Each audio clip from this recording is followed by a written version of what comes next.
Are we ready to continue? Yeah. Well, I'm very honored to introduce you again, like last year, to Yvonne, who is an associated partner of Metabody, and who will again present us new work for philosophical research. I'll leave you here so that you don't, because this screen is a bit.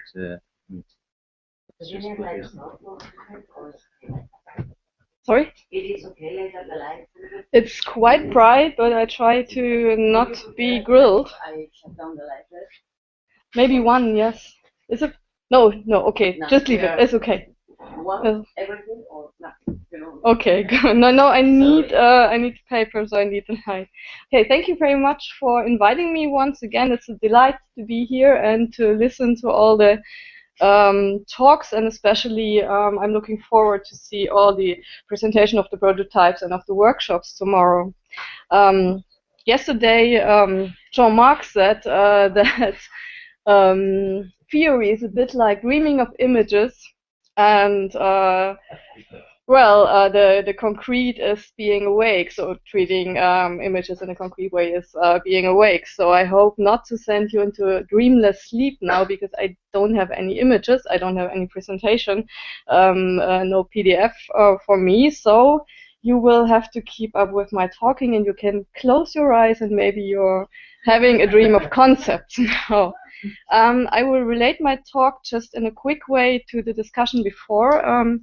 Two observations from my side, that I will be talking about embodiment, and I think the key term that is in play here is movement.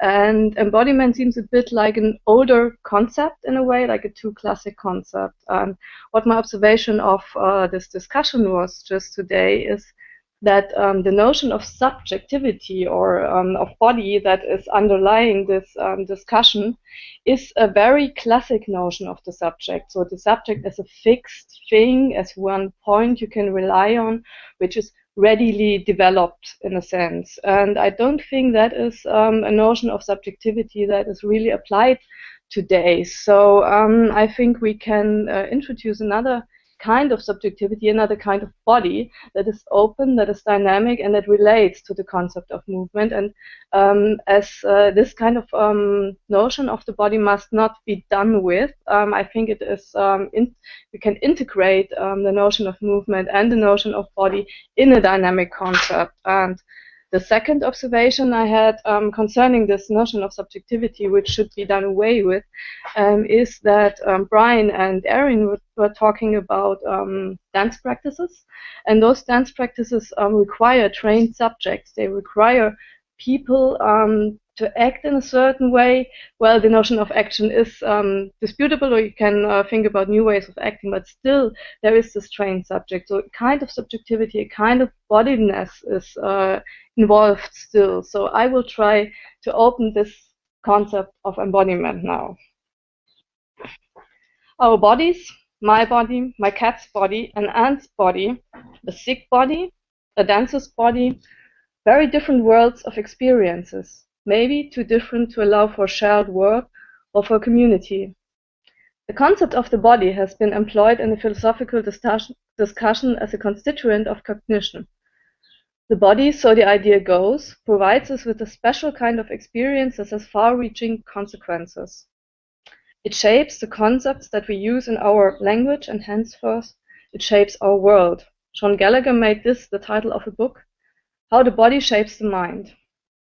And the mind is our world, the world as we experience it. Today I will discuss the concept of embodiment and answer to its critiques. The central issue at stake here is an anthropocentrism, or more general, a speciesism, that's allegedly implied in theories of embodiment. I will not deny that this is correct for some positions.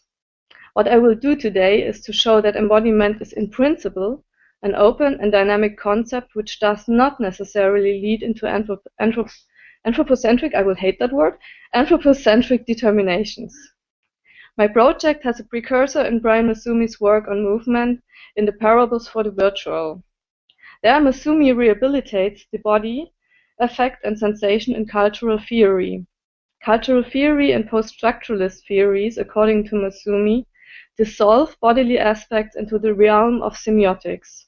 Sensation becomes signification. His approach is not about doing away the post-structuralist insights into power of discourse.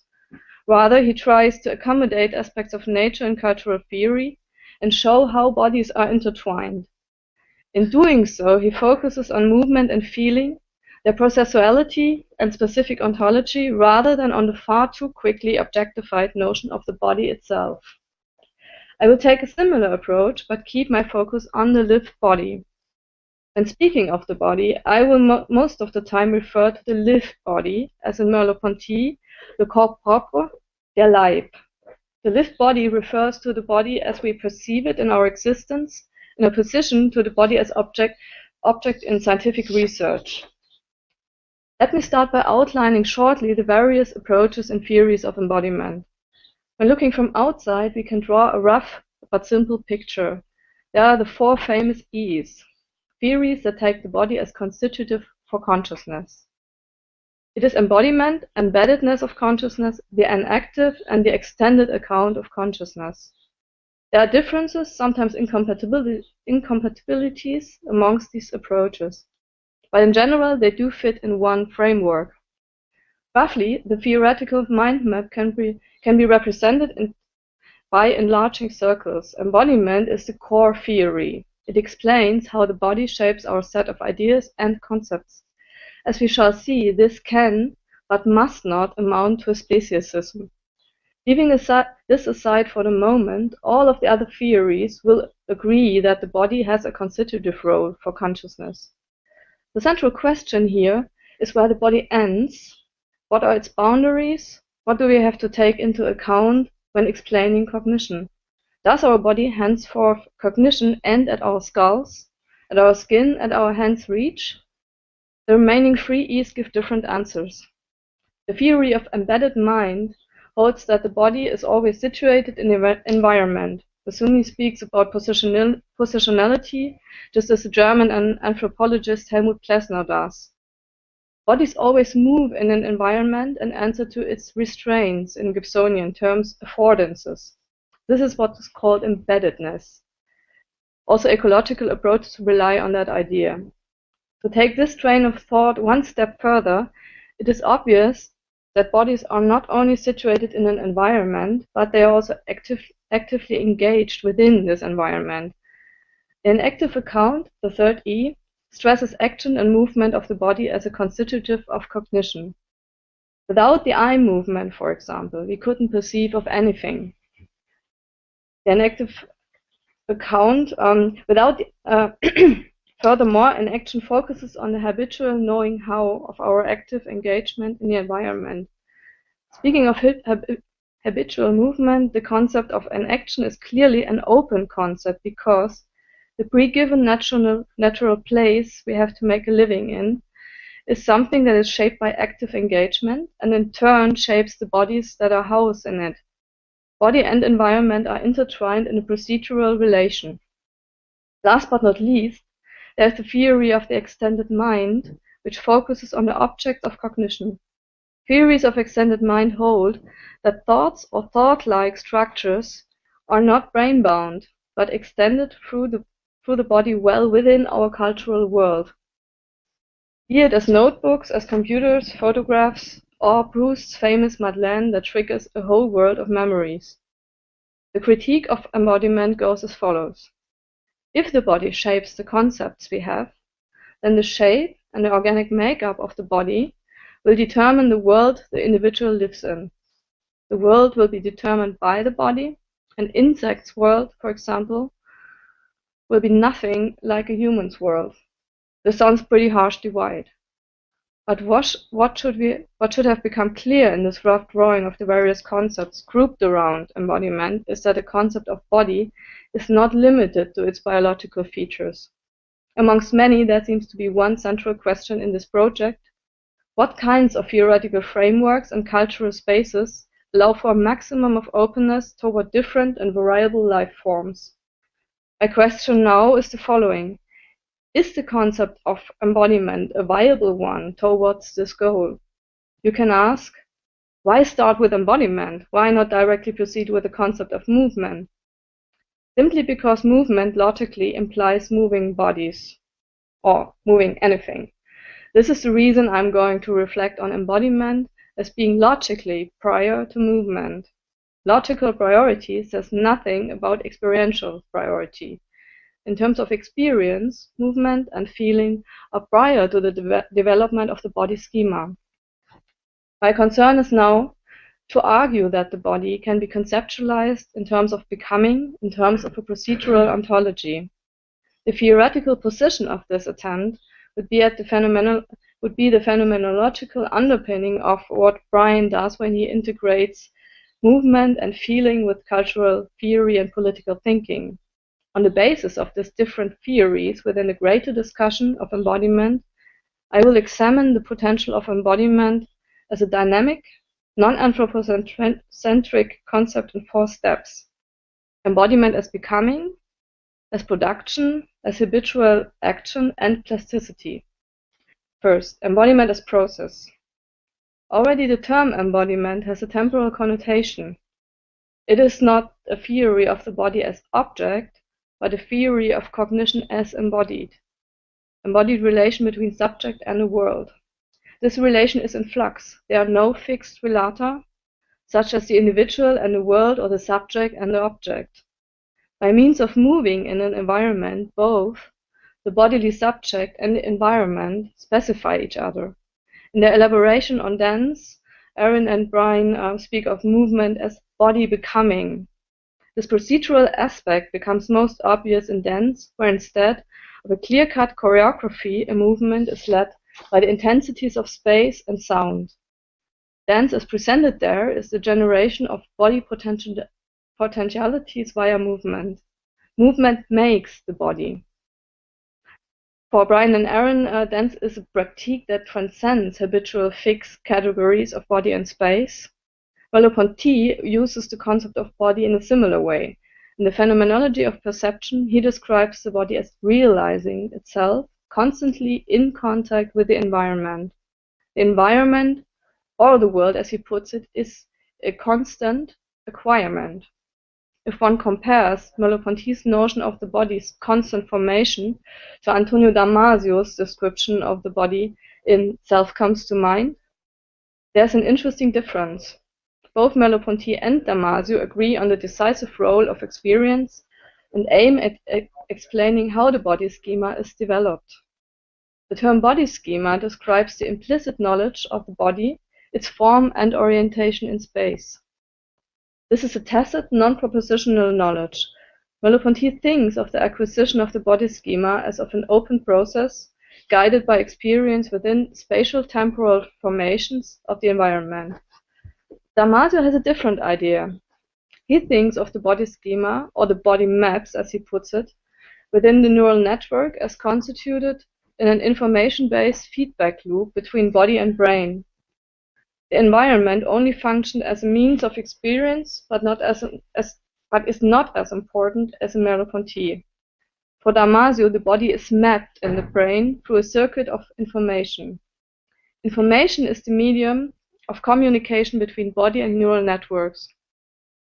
This concept takes the body and the neural networks as pre-given. The only process that can be accommodated here is the mutual specification and observation. In Merleau-Ponty's concept of the body and environment are not connected via flux of information. They are caught up in a process of mutual creation.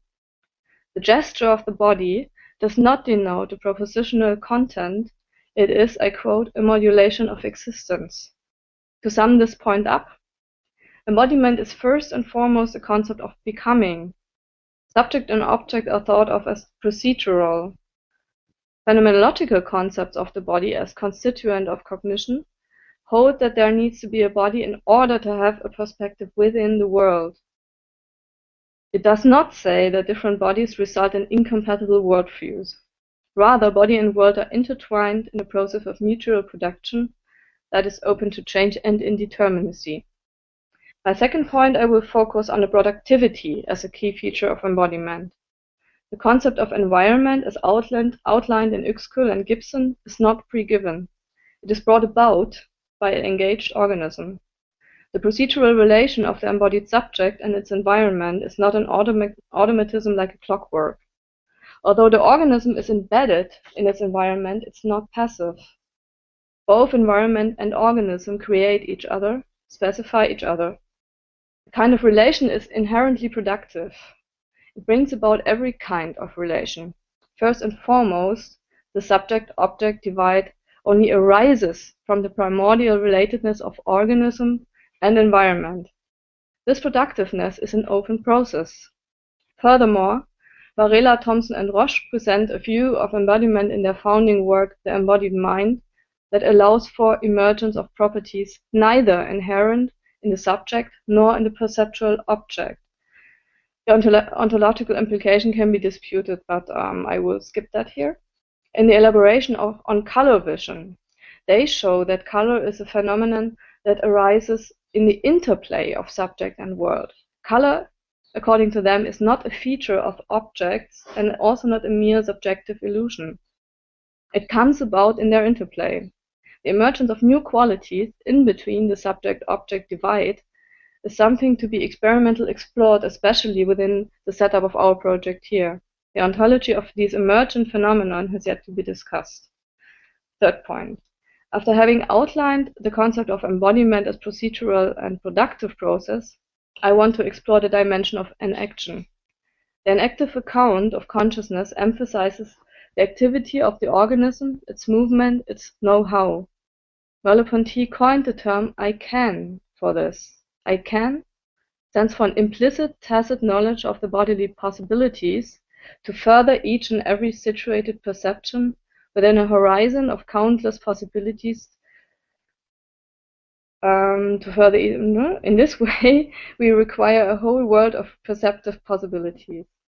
In being acquainted with my potential for acting within a world, I form habits of moving about, of perceiving myself and others based on my previous movements. Habit could have a certain sense of determination again, but this is not necessarily so. In being acquainted with something, there's always the possibility of alteration, of new perspective, of active or passive change. Variation and newness can be accommodated, such as the blind man's cane can become more than a technical device. It gets incorporated and functions like a sense organ. The possibility of integration of non-organic devices into the body schema speaks for the variability of this process. In my fourth and last point, I will discuss the concept of the extended mind, a widely disputed theory prominently presented by Chalmers and Andy Clark. They hold that the mind does not end at our skulls or at the skin. It extends into the world via memorizing devices, notebooks, texts, all other objects that in a reliable way help us to form mental content. That also means that thought-like content is not bound to the brain. There are two interesting aspects for this project. First, the theory of extended mind holds that the brain is not enough to realize mental content. The environment, its structures, play a decisive role in the process of cognition. Making space thought-like, developing virtual structures that give cognition new materials, is a perspective that can be based in the theoretical framework of embodiment. Second, the theory of extended mind does not determine whether the extensions be natural, cultural, virtual, or material. The division into the counterparts is not vital to this theoretical framework.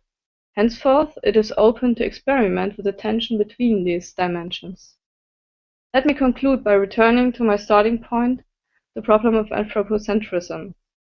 In my talk, I hope to have shown that the framework of embodiment does not imply anthropocentrism.